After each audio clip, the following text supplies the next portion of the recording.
What's up, humans, and welcome to a new Psicoactivo.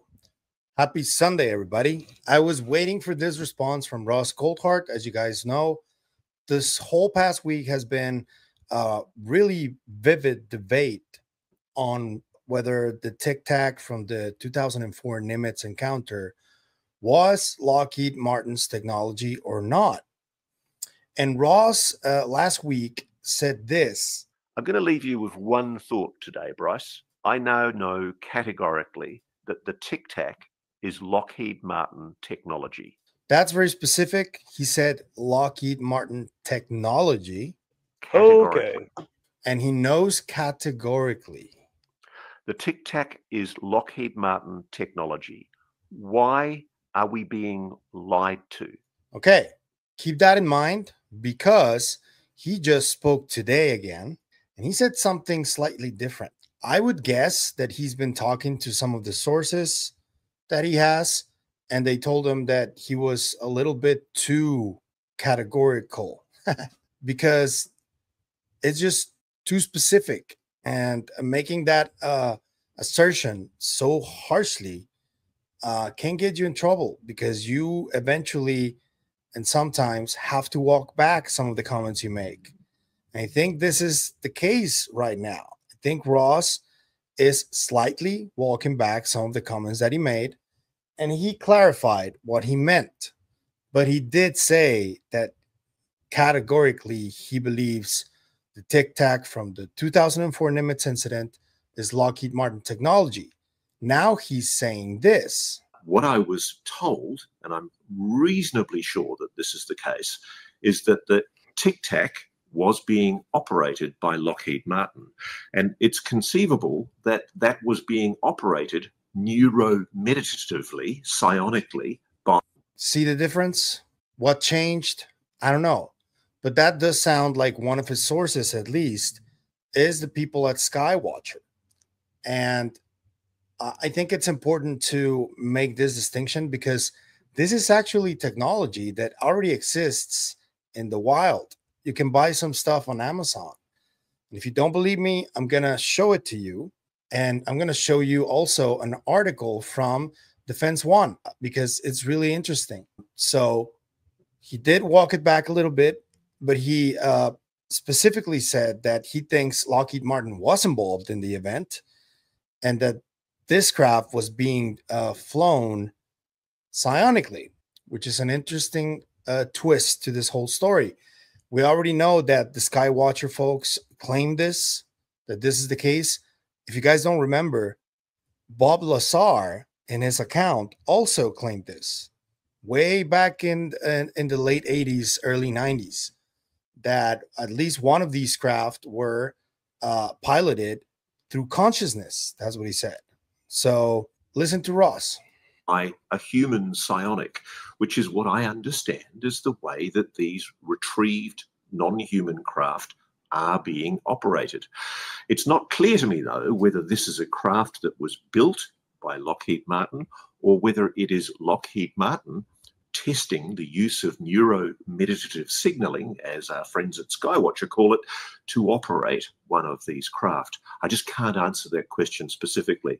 All I can do is tell you what I've been told by my multiple sources, which is that the operation of the Tic-Tac was being controlled on the day by Lockheed Martin.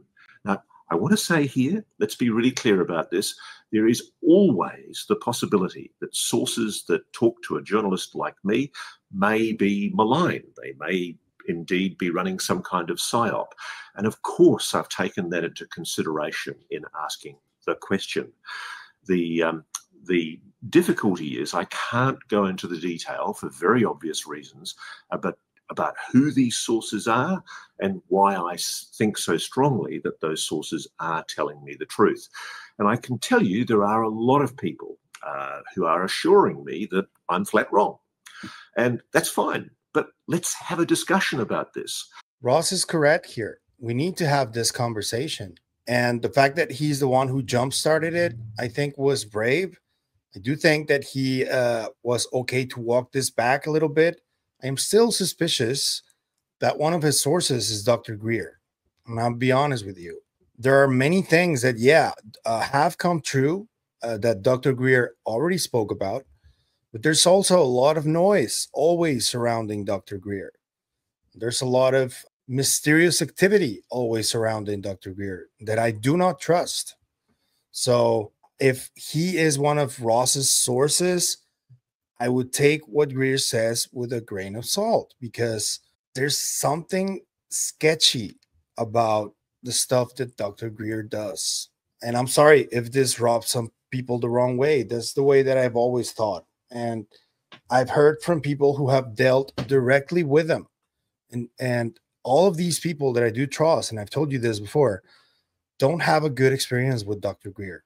Never. Another aspect that Ross touched on was related to the video that I did a few days ago, where I received communication from a person who works at the same company that Commander Fravor works, who told me that Fravor cannot say that the Lockheed Martin doesn't have reverse engineered technology from these craft. Ross addressed this discrepancy with Commander Fravor, and he essentially reached the same conclusions that I reached in my video.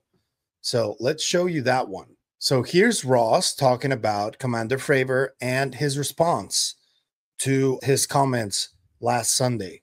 Let me first say I have nothing but admiration for David Fravor. He's given service to his country. He's a patriot, and he deserves respect and recognition for that.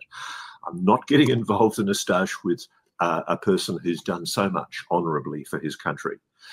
It's not, though, outside the realm of possibilities. In fact, I think it would be extremely unlikely that if there is, as I know there is, a compartmented secret program where Lockheed Martin is one of the primary contractors operating retrieved non-human technology and attempting to reverse engineer that technology, there is absolutely no way that David would be briefed into that unless it was absolutely necessary for the doing of his job. That's why I told you that Fravor can't say definitively that Lockheed doesn't have that technology and that no aerospace company has that technology. He can't say that because he's not briefed into everything. That is absolutely the case. As we all know, when the government wants to protect a secret, it compartmentalizes it. Even if you have a top secret classification, which I'm sure David probably had, it's also compartmentalized. And that's how the US keeps its secrets. And I've spoken to people literally in institutions in the United States, one of whom knows about the program and the other of whom is in an adjoining office and has absolutely no idea.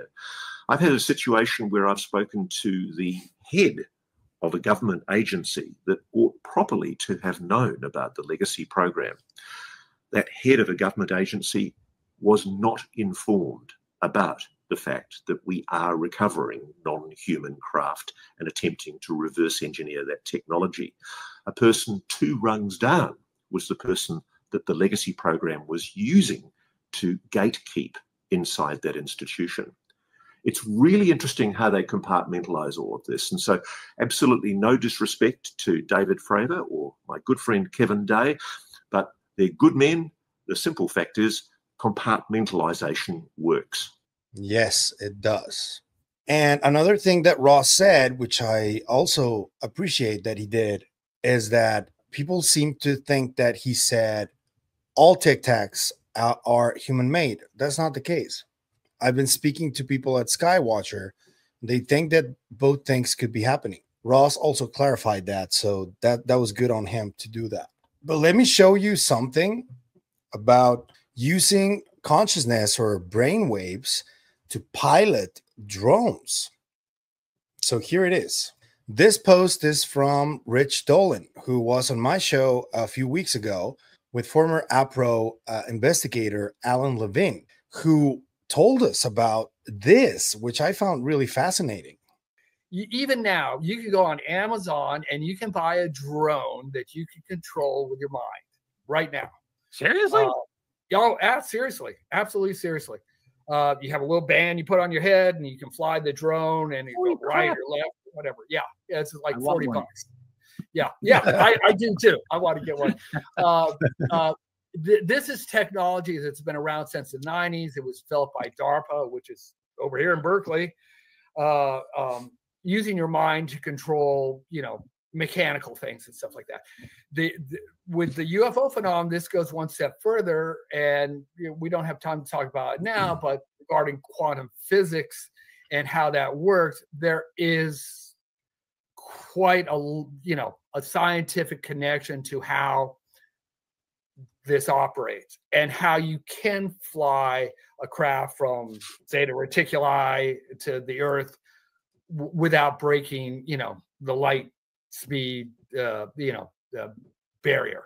And yeah, he is correct. The same person that sent me the email about Fraver sent me this link for an article on Defense One that I have to show you guys because it is possible. And it's really strange, but it is a project from DARPA, just like Alan said. It's now possible to telepathically communicate with a drone swarm. DARPA's new research in brain-computer interfaces is allowing a pilot to control multiple simulated aircraft at once. So this from 2018. Alan's claim is that this has been around since the 90s. If that's the case from DARPA, it is possible that Lockheed Martin had been flying one of these craft psionically or telepathically. Definitely possible. So I'm going to leave a link to this article in the description so you guys can check it out because it's really interesting. But it's just like more documentation and more clues that what Ross is saying has something to it. And two things can be happening at once. That the Tic-Tac, one of these Tic-Tacs could be reverse engineered or other craft like the black triangles, and that they are being piloted by psionic assets. And I just want to hear what you have to say about this.